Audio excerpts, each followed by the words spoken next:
Александру Ширяеву 76 лет, и здесь он уже не в первый раз. Удобная одежда, перчатки, мешок и сразу на сбор мусора. Делать природу чище – обязанность каждого, говорит Александр.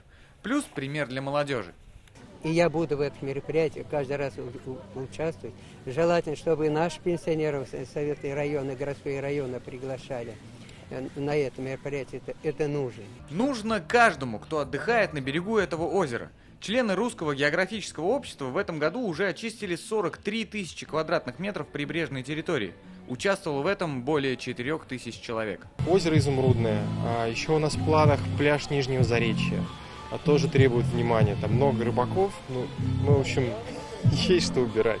Также мы в этом году еще проведем мероприятие в Альметьевске, Нурлатов и Нижнекамске. Живописный уголок природы, озеро Третье. Несмотря на то, что оно находится прямо в черте города и остается малоизвестным среди жителей, мусора здесь меньше не становится. Вот эту кучу мусора волонтеры собрали буквально за первые полчаса с берега озера, а теперь за дело берутся профессиональные аквалангисты, которые будут очищать дно озера. Печи, покрышка. Тут пластмассовый немножко. Это в основном кирпичи, различные металлические предметы. То есть то, что легко кинуть с берега, кому-то интересно, возможно, это сделать. Поэтому это единственный объект. Ну и, соответственно, пластик, самый популярный вид мусора. Он везде есть, и в воде, и на берегу.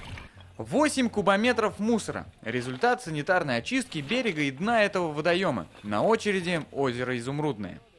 Ленар Гинатуллин, Ренат Сафин, ТНВ, Казань.